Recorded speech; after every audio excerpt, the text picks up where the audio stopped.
Hello to all. The information I'm about to read you is taken from www.exposingchristianity.com. The New Atlantis by High Priestess Dawn. The purpose of this article is to show the truth behind the creation of the United States of America, which is not what the fundies and their Jewish masters wanted to know. In essence, this is true, hidden and satanic history of America. Read this before going further. The truth about the New World Order. I already made a video about it. The United States of America founding fathers. I'm going to read it right now. Wait. United States founding fathers' statements concerning the Jews. They quote, "They, the Jews, work more effectively against us than the enemy's armies. They are 100 times more dangerous to our liberties and the great cause we are engaged in.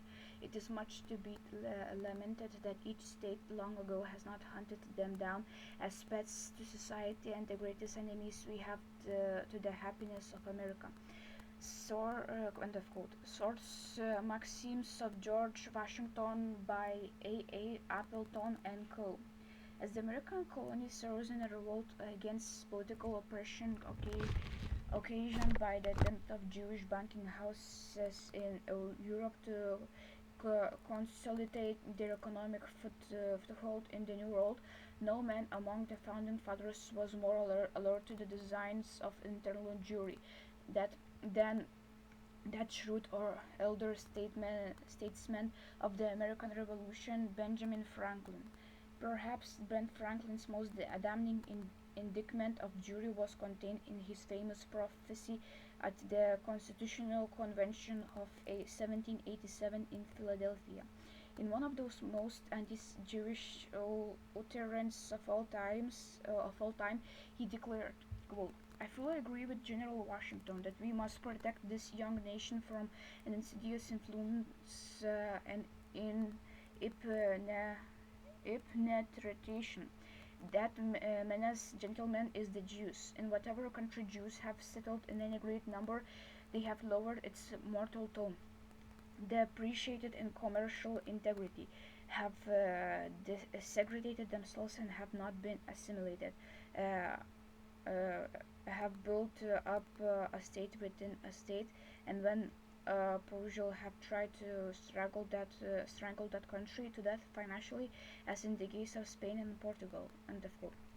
Quote, "For over 17,100 years, the Jews have been bewailing their sad fate in that they have been exiled from their homeland, a land as they call Palestine. But, gentlemen, did the world give it to them in the fee simple? They would at once find some reason for not returning. Why? Because they are vampires, and vampires do not live on vampires. They cannot live on amongst themselves.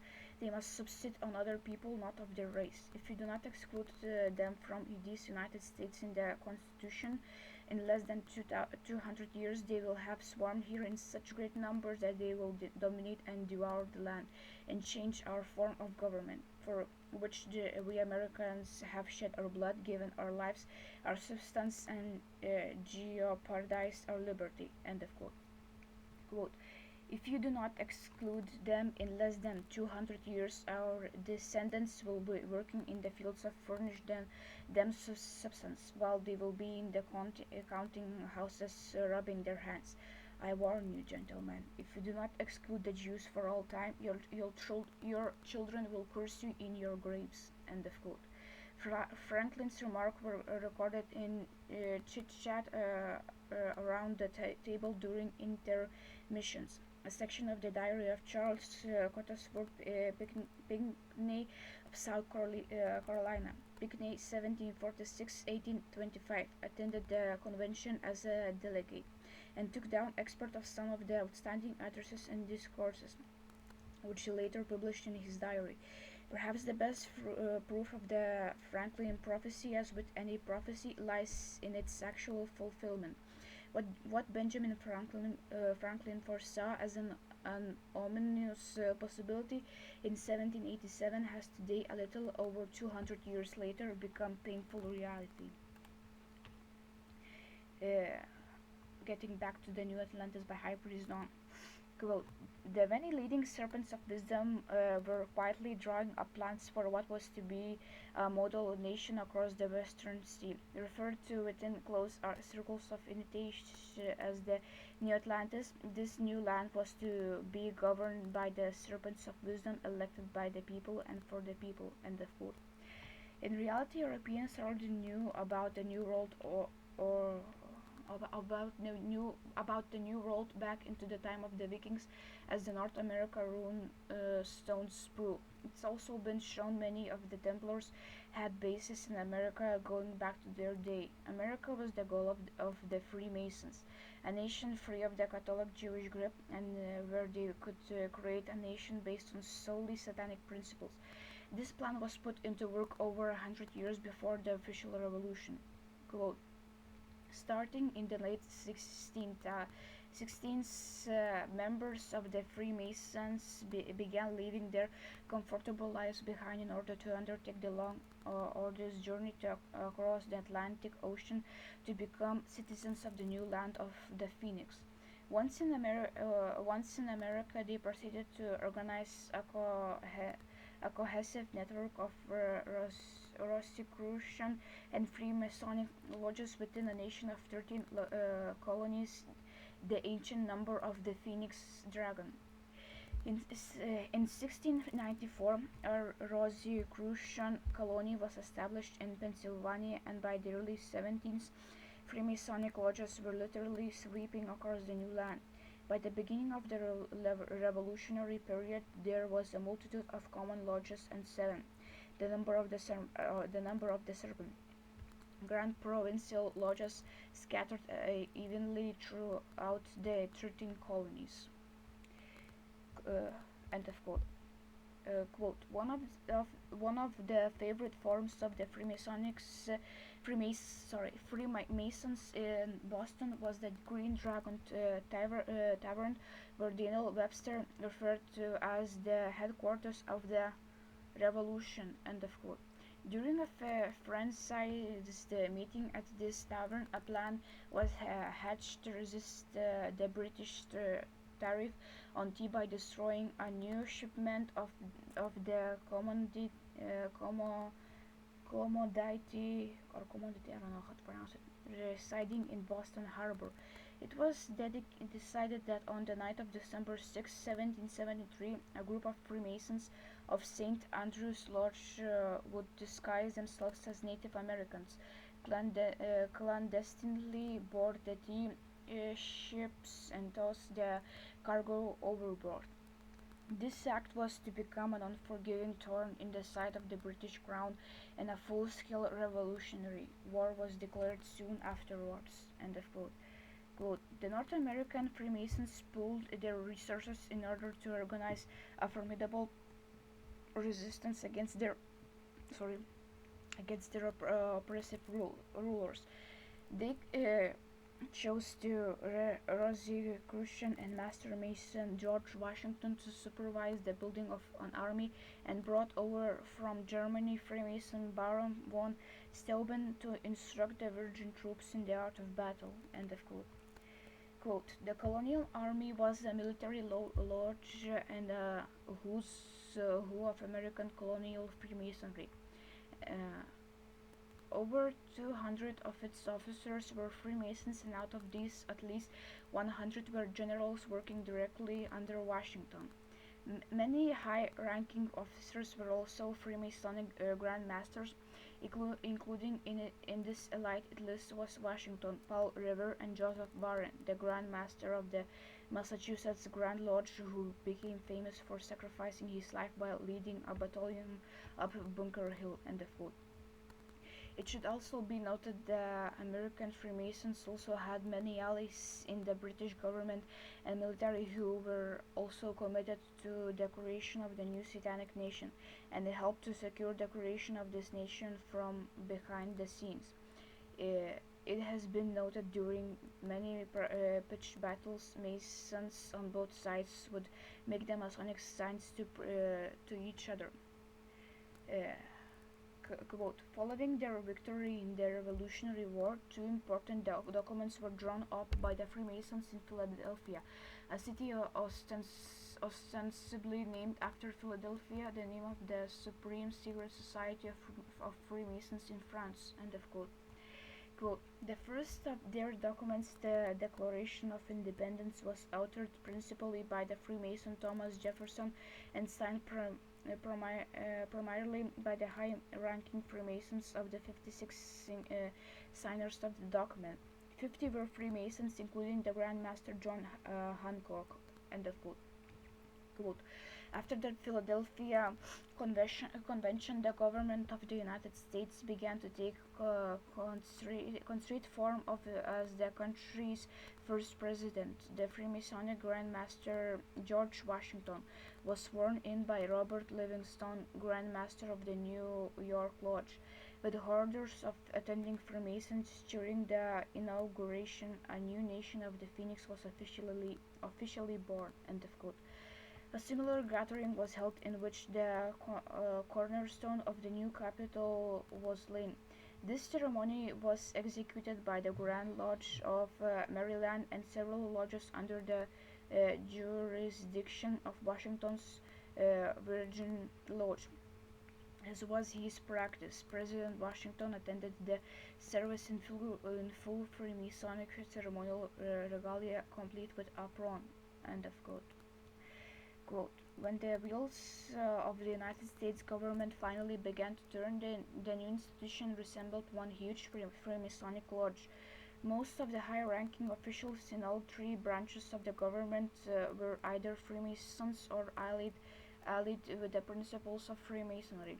While the Grand Master Washington was presiding over the executive branch of the government, John Marshall, a brother Master Mason from Washington's Virginia Lodge, was chairing the judicial branch as its first Chief Justice. The majority of lawmakers in the House of Representatives and Senate were also Freemasons. End of quote. Quote, of all the early American serpents who laid the foundation work for the new nation, none is more important than Benjamin Franklin, Rosicrucian Freemason and Grand Master of numerous secret societies. End of quote. Quote, Franklin created the Leather Apron Club, one of the earliest of Freemasonic lodges in America. It served as a vehicle for preparing members for citizenship in a yet-to-be-born nation. Following this, Franklin acquired an invitation into a Freemasonic lodge in Philadelphia and was later elected as Grand Master over all lodges within the state of Pennsylvania. End of quote. Quote, in order to make the Freemasonic rites uniform within the 13 colonies, Franklin composed and published a series of Masonic bylaws, manuals, and constitutions, which served to standardize the rites and philosophies adhered to by the colonial serpents. He also published numerous treatises within which he encoded Rosicrucian wisdom along with a call to arms to all those ready to join in the fight for freedom. One of his occult literary vehicles was the famous Poor Richard's Almanac. End of quote. Quote. Franklin's activity also included membership of the Apollonian Society, an esoteric fraternity founded upon the rites and principles of the ancient Egyptian and Atlantean serpents of wisdom. End of quote. It should also be noted Franklin, while on diplomatic mission in France, lived in the main Masonic lodge in Paris and was also initiated into French societies. He and his Masonic brothers in France got France to become involved in the war in America, which enabled the final victory of the Satanists and the creation of the new Atlantis. Hence why America has the Statue of Liberty, a gift from the French Masons to commemorate such events. Franklin also used the symbol of the serpent in many of his works. Quote, Franklin is well known for making his own life a reflection of the spiritual principles he preached to other Masons. He led a poor spiritual life, punctuated by vegetarianism and daily meditation. His prodigious philanthropic activities included the creation of numerous libraries, hospitals, and firehouses. Franklin was also a crusader for the creation of positive relations with the Native Americans and eventually became an honorary member of various tribes. Through this through his efforts, numerous treaties were created between the North America's tribes and the United States government. End of quote. Quote. The Freemason and Rosicrucian George Washington is considered the greatest of leaders during the United States' earlier hours. Exhibiting spiritual precious gifts from a young age, Washington was initiated into the Lodge of Alexandria, Virginia as an entered apprentice when just 20 years old. 2 years later, he became the lodge's first master mason and later ascended to the degree of Royal Arch, one of the highest of master mason degrees. Washington was also honorably inducted into mystics, I don't know how to pronounce it, of the Vizahikon, the American Supreme Rosicrucian Council, which was instrumental in constructing both the Declaration of Independence and the Constitution. End of quote. Quote. When Washington assumed the office of president, he was simultaneously elevated to serve as honorary Grand Master over all the Freemasonic lodges in the United States. End of quote. Quote, Washington's funeral was an elaborate Freemasonic affair. The service was based upon the ancient Egyptian rites of resurrection and presided over by three Masons from Washington's Alexandria Lodge. Masonic symbols of sprigs of acacia, crossed swords, and his apron were placed on his casket. End of quote. Quote, a motion was introduced in Congress by Freemason John Marshall to erect a memorial in honor of the first president. It was decided that the most appropriate monument for the late Grand Master Freemason was the Egyptian frozen snake, the obelisk. Obelisk. I don't know how to pronounce it. Soon afterwards, in 1793, a special ceremony was held in which the Freemason Robert Mills used square,